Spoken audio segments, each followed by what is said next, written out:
It can be seen in parts of London every day. Let's go around. Gangs of youths antagonising each other. But what happens when it gets out of hand? 3 teenagers approach another, but one of them is about to go too far. As his anger boils over, he takes out a knife. Stunned, one boy steps back, and another turns around and walks away. The victim is stabbed and killed.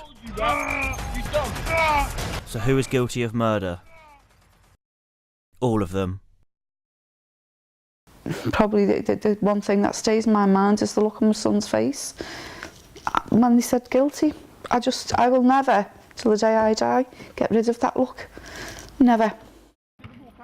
Joint enterprise, sometimes known as common purpose, is a doctrine that allows more than one person to be prosecuted for the same crime if it can be proved that they were in some way in it together. The law originated in the 1800s after 2 men who were kart racing killed a pedestrian. But it is now being used to combat a very modern problem: gang crime. Joint enterprise was most famously used to convict Stephen Lawrence's murderers. There has since been a wave of controversial cases. But what do legal professionals think? So there are a number of issues in terms of joint enterprise. It's whether or not, firstly, the principal should capture those on the periphery, and secondly, if there should be a mechanism which means that even if those individuals are subsequently convicted, that they're treated much more leniently than those, who have inflicted the fatal wound or blow, as opposed to receiving a mandatory life sentence. The problems is that, as the law stands, the word encourage is very broad and wide, and leads to a lot of speculation. What does encourage mean? So for example, in past cases, someone merely being present has been construed to them lending encouragement to someone committing an offence such as murder. And I think the problem we have is that there needs to be a distinction between spontaneous presence and premeditated presence at a scene. How difficult is it as a barrister defending someone when there's a joint enterprise case against them? One of the hardest things is explaining the concept of joint enterprise to the person you're defending, as well as the family, who don't necessarily understand why their child, loved one, or person they know is in court when they're not the main person. That's the hardest part of the job, explaining and getting the person to understand that, because you have to work as a team ultimately in the end. And if the person is of the belief they shouldn't be there in the first place, it's very difficult for them to be cooperative and give you firm instructions that can help you defend them adequately. So what do you have to do to implicate yourself in a joint enterprise case? A letter from the then Justice Secretary Chris Grayling to campaign group Jengba says that a knowing look is enough to be convicted of a joint enterprise. Mandy McCracken has been campaigning with Jengba since her son was convicted of murder using joint enterprise in 2013. The lad came straight to the car, leaned straight into the window and told my son to get out of the car. My son refused. And he said, if you don't get out, I'm going to stab you anyway. I'm going to slit your throat. At one point, you see my son trying to shake his hand, and he was saying, can we just leave it at that, or whatever. The man moved his shoulder. My son thought as if to punch him. So my son threw a punch, and that was the first punch. He's never denied that, never denied it. He threw the first punch. But he says it didn't land. He said it skimmed. He said it didn't touch, and he was just able to get away, which he did. And then you see Jared stood away. The victim went to kick Steve and went to kick his friend. Stephen punched him, and within seconds the man went down. He was poleaxe. He went straight down, and Stephen thought he was going to get back up again and punched him again. And that was the 2 punches. But the man was unconscious. He went down. There was no way that he was a murderer. So when the jury came back and said that they were both guilty of murder, it was absolutely, and still, probably the one thing that stays in my mind is the look on my son's face. When they said guilty, I will never, till the day I die, get rid of that look. Never. A study by the Bureau of Investigative Journalism into joint enterprise found that between 2008 and 2013, 6,443 people were convicted for murders involving more than 2 people. In 2008, 11% of cases in the Court of Appeal involved an element of joint enterprise. 5 years later, that has increased to almost a quarter. 3 months after I first met Mandy, we're in London.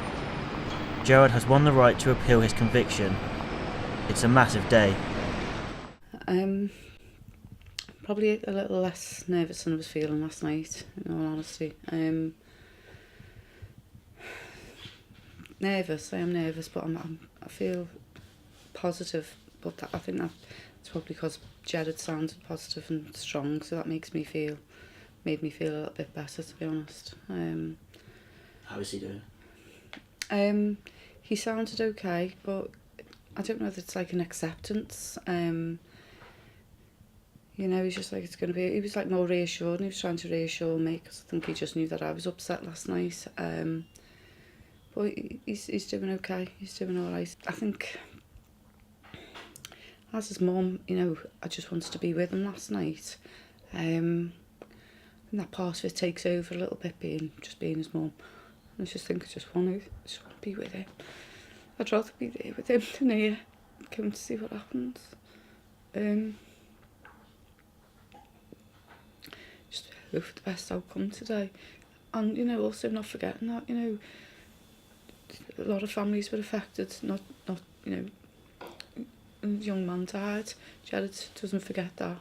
And he doesn't gloat or nothing like that. He's absolutely heartbroken over that.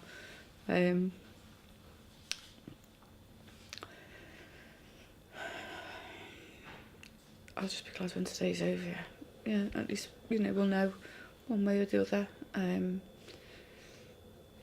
Well, for Gerard's sake more than anything, I think, you know, he just needs to know. I just want my son home. All of Mandy's campaigning for Jengba has been leading up to this. In just a few hours, she'll know if it's been worth it.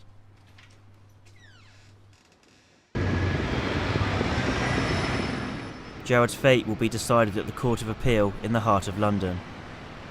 Mandy and Jengba campaigners arrive at the court hoping for a positive outcome not just for Gerard, but to give hope to the hundreds of families they are working with fighting joint enterprise convictions. It's a cruel wait, but after 3 hours, Mandy leaves with mixed emotions. Gerard's murder conviction has been quashed, but he is still guilty of manslaughter and will serve 7 years. I'm sure when it's all settled down a bit, I'll probably feel more relieved than I do feel at the moment. I know it was a good outcome, you know, I know it's a positive thing. I know it's a positive thing where joint enterprise is concerned, and for that I am pleased. I just still feel as though it wasn't justice for Gerard. I know Gerard will be happy the fact that, you know, he's not going to be known as a convicted murderer. And it's just keep up the fight now, just, you know, get his appeal and maybe get the sentence reduced and just carry on fighting. So what needs to change?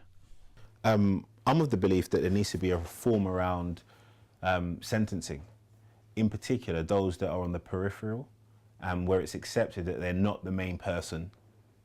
I think the law needs to take into consideration their culpability, and they need to be sentenced proportionately.